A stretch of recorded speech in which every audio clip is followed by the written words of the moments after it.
Welcome again to Reflections on the Community and its Cultures. This time around, we'll take a look at a hospice program, and we'll welcome a still fairly new minister to the community.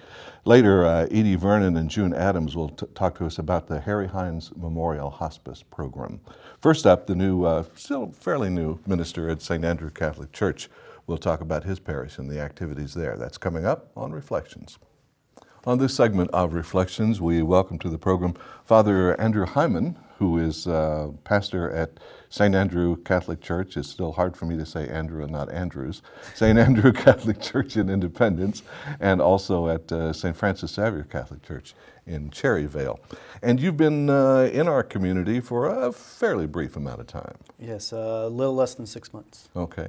And where were you before that? What other ministries have you been involved in? Well, previously to here was in Wellington. I was the pastor of St. Anthony, St. Rose Catholic Church there, and spent 3 years there with that community. And before that, I spent 3 years in Wichita at 2 different parishes. So. Okay, so you've been like on the job for about 6 years then? Yes, something like yes. that. Okay.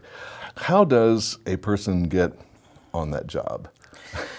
Oh, wow. Well, for myself, it was, I mean, as a little child, I was about 2nd, 3rd grade when I first thought about becoming a priest. Really?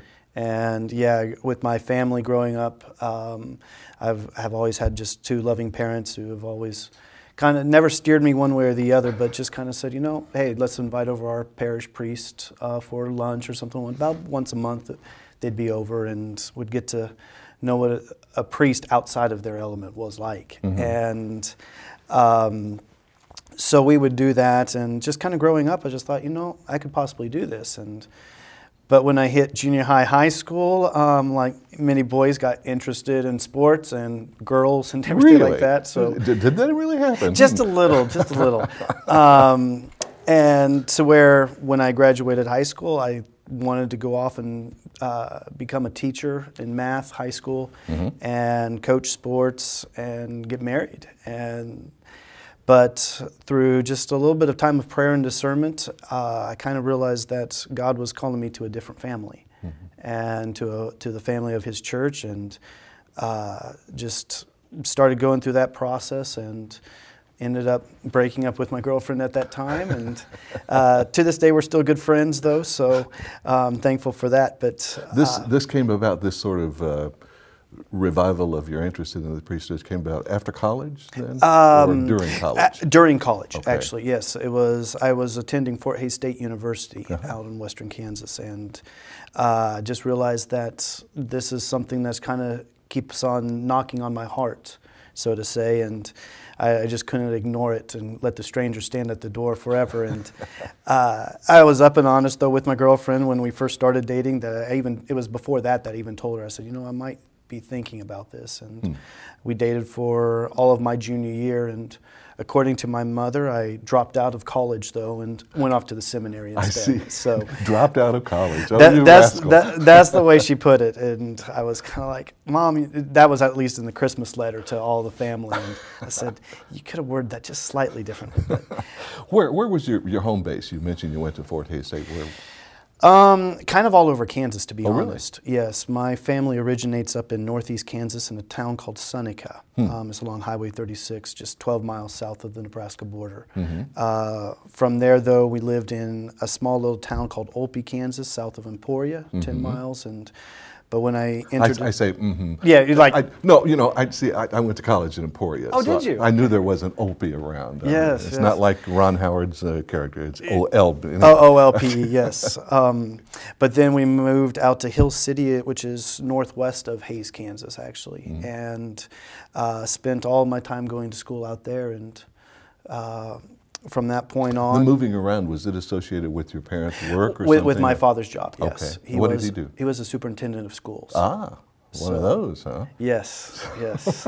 I was one of those kids, to where it was even more, you were more in trouble going home than if you were at school. So, But no, so we moved around quite a bit, and matter of fact, it was just about in 2001, if I'm not mistaken, that we moved to Wichita. By then I was already in the seminary, and I became a part of the Diocese of Wichita the year after, and spent 6 years in the seminary, continuing to discern, and in May 28th, 2005, I was ordained a priest.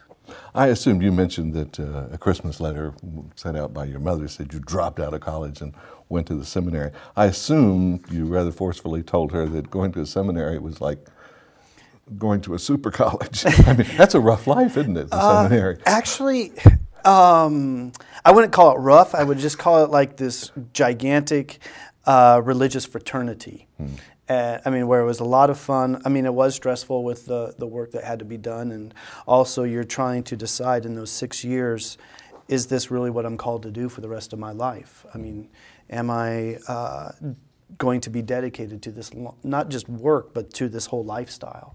So it was quite intense, but it's something that I tease even a couple of the priests who taught me that I would love to go back someday, because it was just so much fun. Oh, really? So much? He had fun in the seminary, I tell you.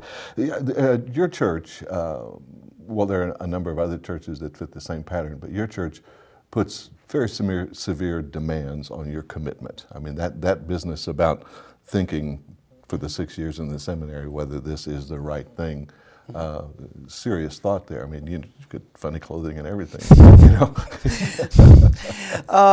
Well, just with the clothing has always been just an understanding that a priest is to be a sign for not just this world, but for the world that we live for the next. I mean, to be with Christ in heaven. But the demands are, the way I put it is this, is that it's no different than the demands that my parents underwent. That when they entered into that marriage for each other, I mean, they were demanded to be faithful to one another, to raise their kids. And put up with those noisy kids. Exactly. Well, when you have 5 boys, yes. To put really? Up, yes. To put up with a lot of noisy kids.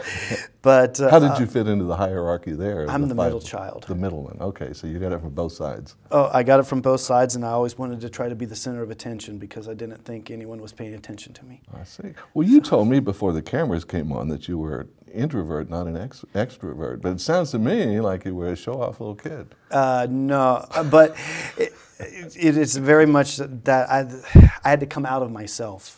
And it still is one of those things that many times, well, everywhere I've been, they've always said, well, you're an extrovert. And for myself, I would rather have a quiet place in my house, read a book, don't have the phone ring, which is impossible to happen. But yeah, I was going to say, you chose a really great job if you want to stay away from the world's problems, didn't you?